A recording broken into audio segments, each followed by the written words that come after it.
nas aulas de língua portuguesa, e não somente com a escrita, com os textos, com a compreensão dos textos. Então, é necessário que trabalhe-se também os aspectos orais, para que o aluno realmente consiga se comunicar e adequar à situação em que ele está vivenciando. Por exemplo, se você vai dar uma palestra em que nesse local há pessoas que dominam o assunto do qual você vai falar, que são profissionais, você pode usar um tipo de vocabulário técnico.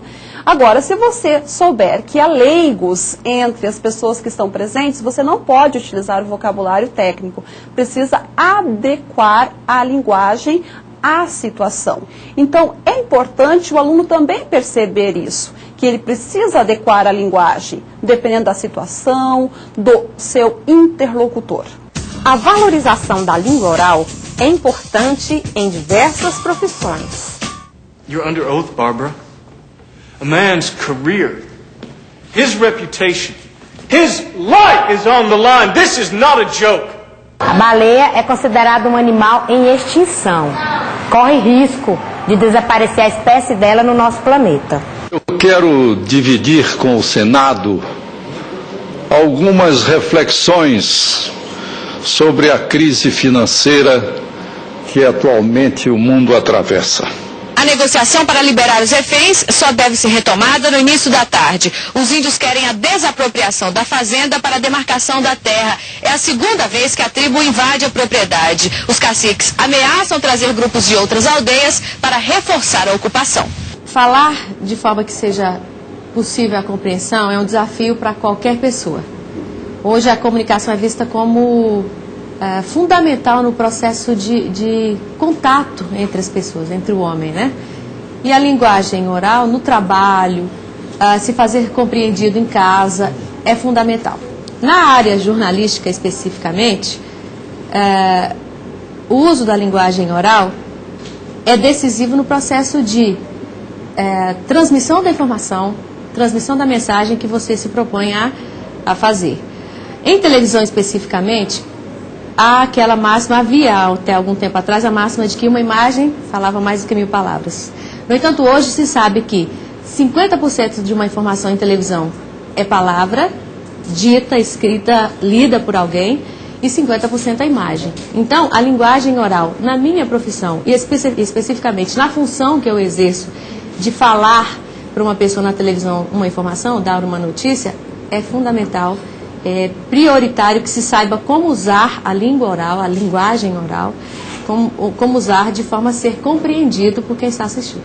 Para se trabalhar a linguagem oral, nós, como professores do ensino fundamental, temos que estar atrelando, junto ao uso dessa linguagem oral, a linguagem visual, através de materiais concretos, de brincadeiras, de jogos. Por quê? Porque nessa faixa etária, as crianças elas não têm tanta facilidade de estar aprendendo os conteúdos trabalhados somente com o uso da linguagem oral.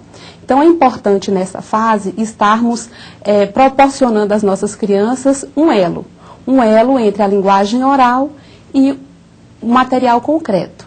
Um dos princípios do direito processual, digamos assim, que rege, não é, todos os ritos de qualquer dos ramos do direito, é exatamente o princípio da oralidade.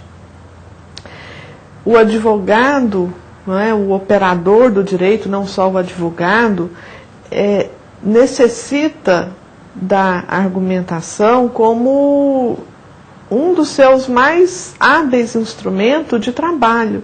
O advogado ele tem que aprender a argumentar de forma fechada. Por quê? Eu tenho que construir argumentos de forma que o outro não possa quebrar esses argumentos. A linguagem ela tem que ser a todo momento uma linguagem argumentativa e fechada.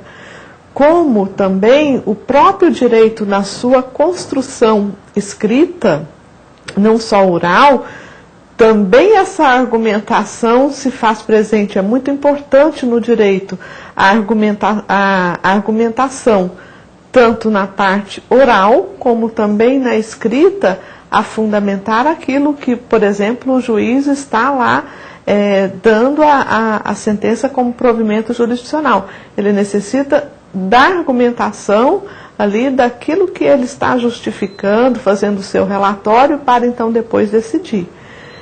A parte oral, estritamente oral, essa sim presente muito, por exemplo, na questão do tribunal do júri, na questão dos memoriais, das alegações finais, lembrando sempre dessa estreita relação dos argumentos fechados, que tornam mais difíceis de ser rebatidos, né, mas lembrando sempre que direito e linguagem têm aí uma comunicação, uma ligação muito estreita de interdependência. O direito, ele depende da linguagem.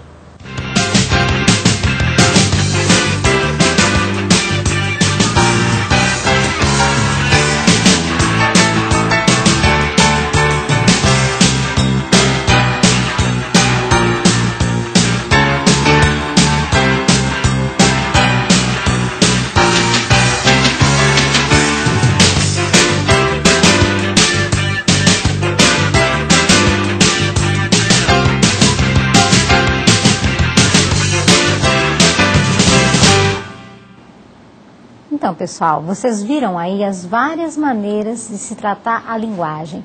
Em cada lugar, cada profissional de cada área vai tratá-la de uma maneira. Por quê?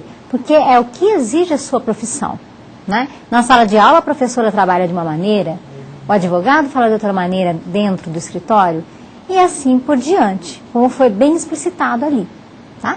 Então, no momento, nós vamos ver agora como eu faço um planejamento para uma aula oral, que faça com que os alunos se expressem.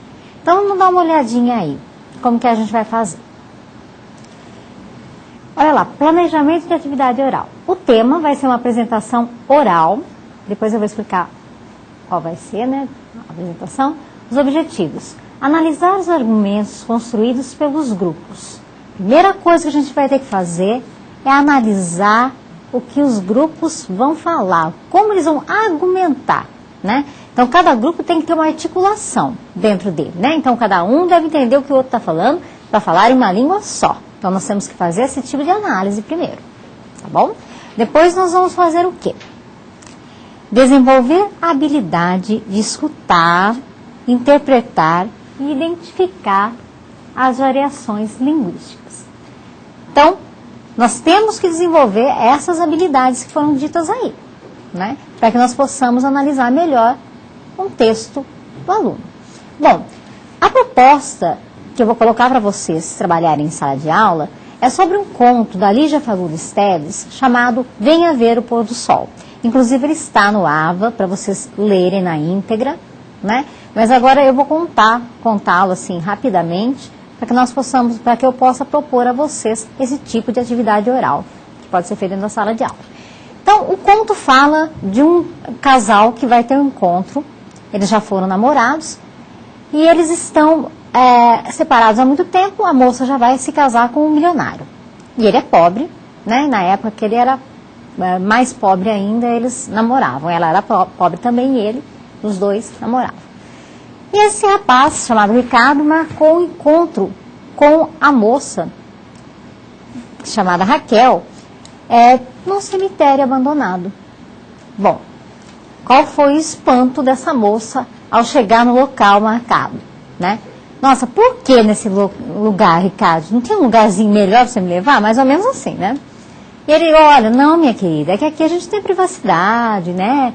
Tal, isso com o seu futuro marido uma pessoa ciumenta, etc e tal, e foi convencendo. Então, quanto mais eles caminhavam, mais as casas iam escasseando, não tinha mais casa, e foi diminuindo, não tinha pessoas nem nada, e chegaram a tal cemitério.